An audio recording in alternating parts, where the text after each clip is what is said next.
नमस्कार।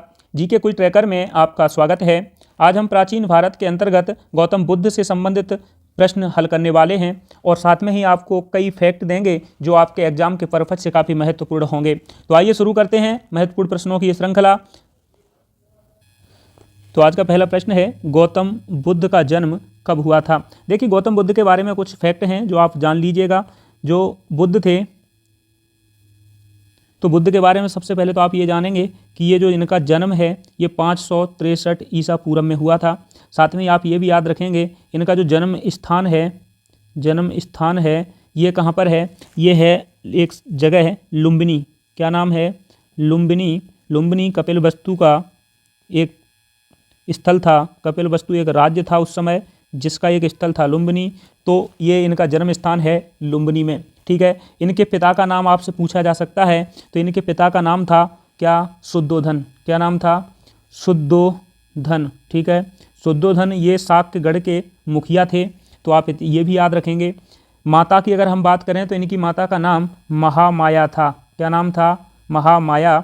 हालांकि इनकी माता जो महामाया थी ये कोलीय गणराज्य की राजकुमारी थी। तो आपसे ये कई बार पूछा गया है एग्जाम में कि ये किस वंश से संबंधित हैं, तो ये कोलीय वंश से संबंधित थी।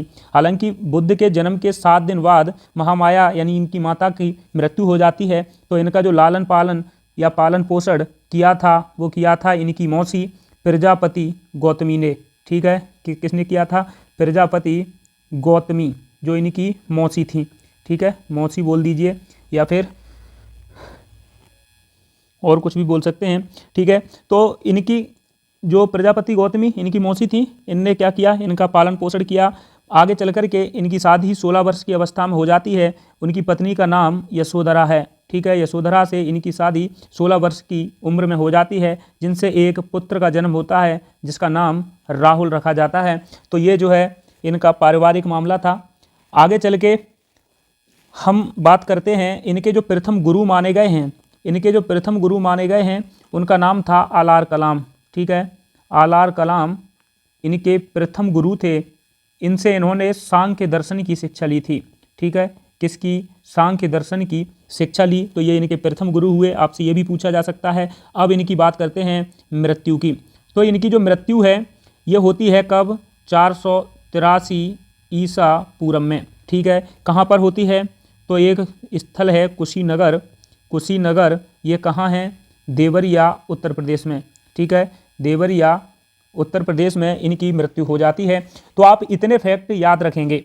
ठीक है, क्या क्या? इनका जन्म 563 ईसा पूर्व में। इनकी जो जन्म स्थान है वो है लुम्बिनी कपिलवस्तु में।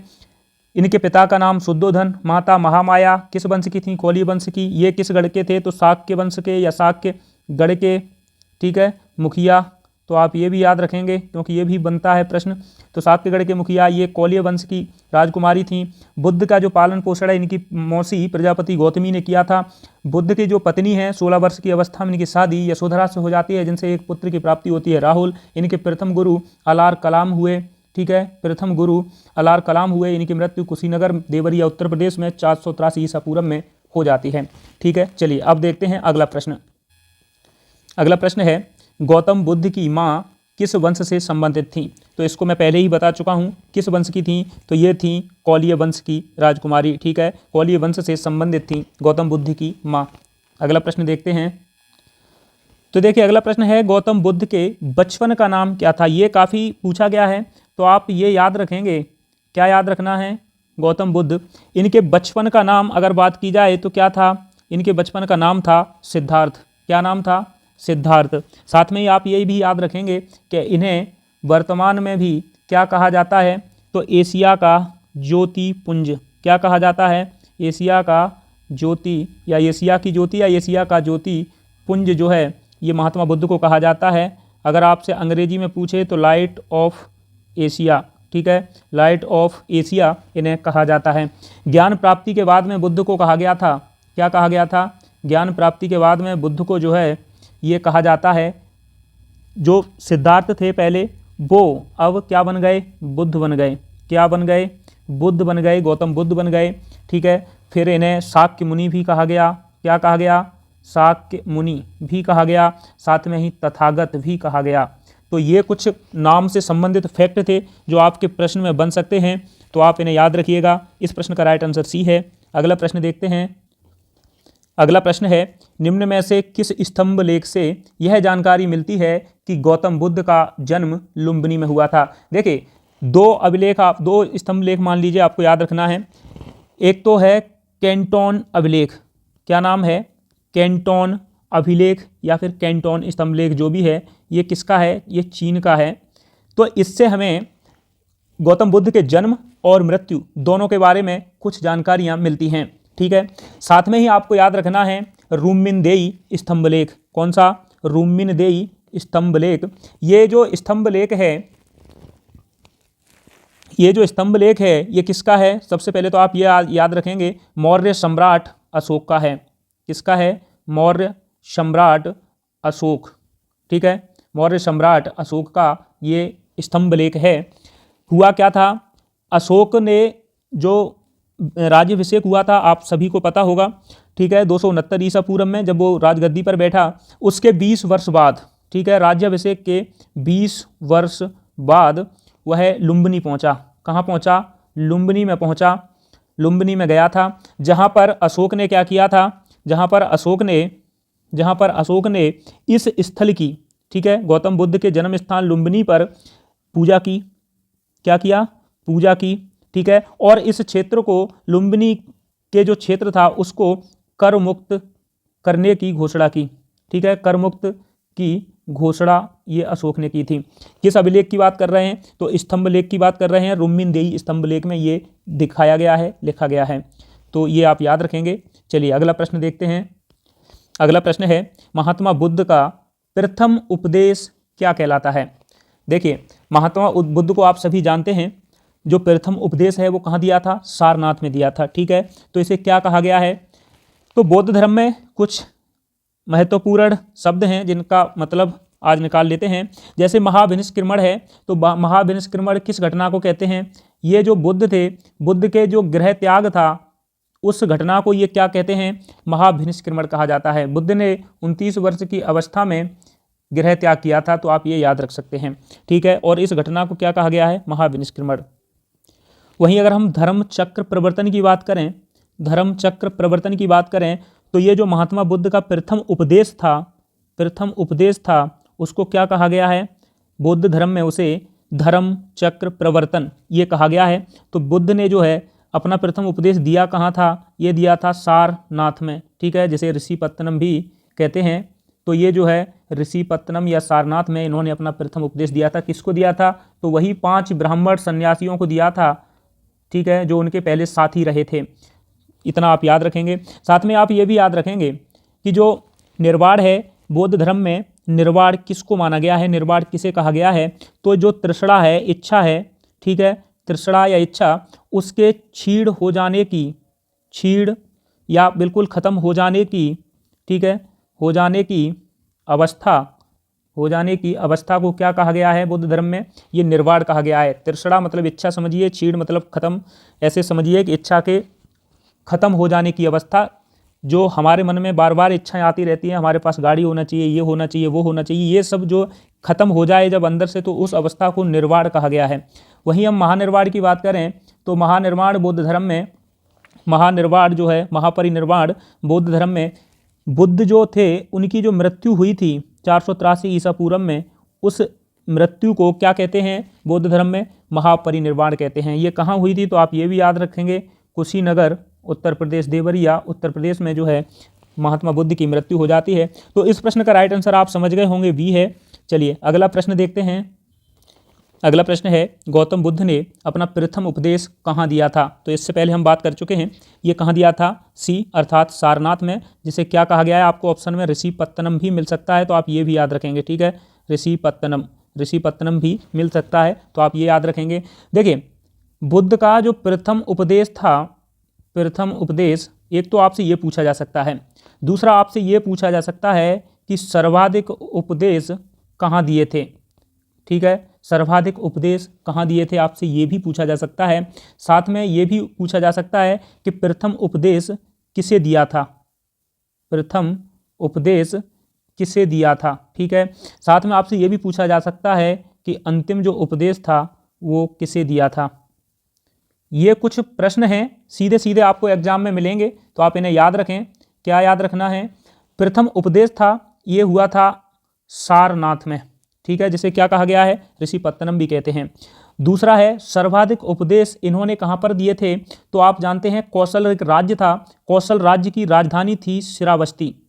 क्या थी? श्रावस्ती। ठीक है, कौशल की राजधानी श्रावस्ती में इन्होंने सर्वाधिक उपदेश दिए थे।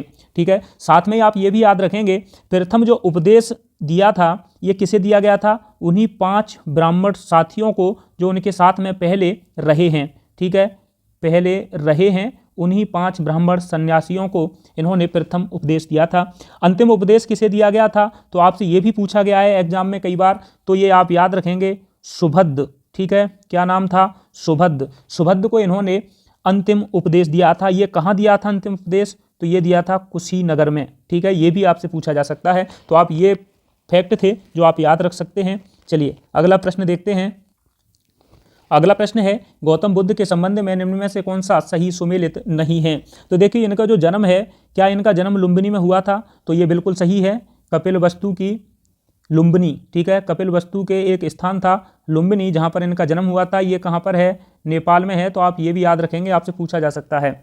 साथ में आप ये भी याद रखें कि जो ज्ञान प्राप्ति है क्या ये सारनाथ में हुई थी? नहीं, ये सारनाथ में नहीं हुई थी। सारनाथ में बुद्ध ने प्रथम उपदेश दिया था, तो इन्हें ज्ञान प्राप्ति कहाँ हुई थी? आप ये याद रखेंगे, ये स्थान था गया। ठीक है, आप एक कॉन्सेप्ट याद रखिएगा, 29 वर्ष में इन्होंने गृह त्याग किया। महात्मा बुद्ध ने 29 वर्ष की अवस्था में गृह त्याग किया। ठीक है, 6 साल बाद यानी कि 35 वर्ष की अवस्था में इन्हें ज्ञान प्राप्त हुआ। ठीक है, 35 वर्ष में इन्हें ज्ञान प्राप्त हुआ। यह ज्ञान कहाँ प्राप्त हुआ था? तो देखिए पूर्णिमा की रात। आप याद रखेंगे महात्मा बुद्ध का जन्म, मृत्यु, ज्ञान, तीनों, जन्म, मृत्यु और ज्ञान तीनों जो हुए थे वो पूर्णिमा का ही दिन था। ठीक है, तो आप ये याद रखेंगे पूर्णिमा के ही दिन में हुआ था, या रात में, या मतलब 24 घंटे में, तो पूर्णिमा का ही वो समय था। तो पूर्णिमा की रात। ठीक है, नदी आपसे पूछी जा सकती है, तो नदी है निरंजना, जिसे फल्गु नदी भी कहते हैं। आप ये भी याद रखेंगे। ठीक है, निरंजना नदी के किनारे वृक्ष था पीपल। ठीक है, जिसके नीचे बुद्ध को ज्ञान मिला था। ठीक है, जब ज्ञान मिला तो ये जो गया था ये बोध गया हो गया। क्या हो गया? बोध गया हो गया। जो बुद्ध थे, पहले सिद्धार्थ थे, वो बुद्ध हो गए। इस स्थान का नाम बोध गया हो गया। और ये जो पीपल वृक्ष है इसे बोधि वृक्ष कहा गया। क्या कहा गया? बोधि वृक्ष। तो देखिए कई बार प्रश्न ऐसे बनता है कि जो बोधि वृक्ष है वो वास्तव में किस का मतलब कौन सा वृक्ष है? तो वो पीपल है। आप ये याद रखेंगे। ठीक है, पीपल है। साथ में ये भी याद रखेंगे कि ये किस नदी के किनारे हुआ है? तो निरंजना नदी के किनारे। सर्वाधिक उपदेश जो है ये श्रावस्ती में दिए थे, ये बिल्कुल सही है। महापरिनिर्वाण ये कहाँ हुआ था? कुशीनगर में हुआ था, तो ये भी हुआ था। इस प्रश्न का राइट आंसर क्या है फिर? बी है। चलिए अगला प्रश्न देखते हैं। अगला प्रश्न है दुनिया दुखों से भरी है। दुनिया दुखों से भरी है, यह कथन किसका है? तो देखिए जब महात्मा बुद्ध ने दुनिया के जब दुख देखे तो उन्होंने ये अपनी सभी जो सुख सुविधाएं थी उन सबको छोड़ कर के ही, ऐसा माना जाता है कि उन्होंने इस सांसारिक जो समस्याएं हैं उनको समझने, उनसे उनके निवारण के लिए ही ये तपस्या, तप इत्यादि किया था। ठीक है, तो जो है दुनिया दुखों से भरी है, ये कथन किसका है? ये महात्मा बुद्ध ने कहा था। और ये जो कॉन्सेप्ट है ये महात्मा बुद्ध ने किससे लिया है? जो भारत में उपनिषद हैं, ठीक है, उपनिषद, वैदिक जो साहित्य में उपनिषद हैं, इनसे ये कॉन्सेप्ट इन्होंने लिया था। ठीक है, साथ में आप ये भी याद रखेंगे कि इसके संबंध में इन्होंने 4 आर्य सत्य भी दिए हैं। क्या दिए हैं? 4 आर्य सत्य। ठीक है, 4 आर्य सत्य दिए हैं इसके निवारण के लिए कि ये दुख क्यों हैं, इनसे निवारण करने के लिए महात्मा बुद्ध ने क्या किया है? अष्टांगिक मार्ग की बात कही है। ठीक है, अष्टांगिक मार्ग पर चल करके हम इन दुखों से निजात पा सकते हैं। तो ये जो प्रश्न है इसका राइट आंसर क्या है? सी है। चलिए अगला प्रश्न देखते हैं। अगला प्रश्न है गौतम बुद्ध के उपदेशों की भाषा कौन सी थी? ये प्रश्न काफ़ी इंपॉर्टेंट है, लेकिन आप इसे याद रख सकते हैं। जो गौतम बुद्ध थे उनकी उस समय की आमजन की जो भाषा थी, प्रचलित जो भाषा थी, उसी भाषा में बुद्ध ने उपदेश दिए थे। ये जो उपदेश हैं उस समय कौन सी भाषा प्रचलित थी? पाली। ठीक है, पाली में गौतम बुद्ध के उपदेशों को दिया गया था। साथ में आप ये भी याद रखेंगे जो प्राकृत भाषा थी ये उच्च लोगों की भाषा थी। इसमें महावीर जो हैं, महावीर के उपदेश जो हैं ये प्राकृत भाषा में देखने को मिलते हैं। तो इस प्रश्न का राइट आंसर क्या है? बी है। चलिए अगला प्रश्न देखते हैं। अगला प्रश्न है बौद्ध धर्म में उपसंपदा, क्या उपसंपदा का आशय क्या है? तो देखिए जो उपसंपदा हुआ करती थी ये क्या होता था, ये बौद्ध संघ में शामिल होने के लिए, ठीक है, बौद्ध धर्म में या बौद्ध संघ में शामिल होने की जो प्रक्रिया थी उसे क्या कहा गया है? उपसंपदा कहा गया है। तो आप ये याद रखेंगे, ठीक है, आप ये याद रखेंगे। इसका राइट आंसर क्या है? वी है। साथ में आप ये भी याद रखेंगे कि अगर आपको वीडियो अच्छी लगे, हमारा कंटेंट अच्छा लगे और आपके प्रश्नों में ये छपेंगे, पक्का छपेंगे, आप इसका भी बिल्कुल चिंता ना करें, तो हमारे इस वीडियो को लाइक करें, कमेंट करें। साथ में ही हमारे जो चैनल है इस पर अगर नए हैं तो आप इस चैनल को सब्सक्राइब कर लें और शेयर भी कर सकते हैं।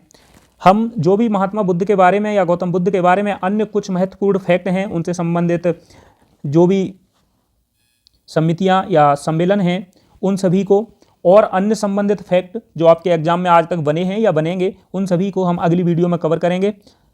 तब तक के लिए इसे देखते रहिएगा। चलिए।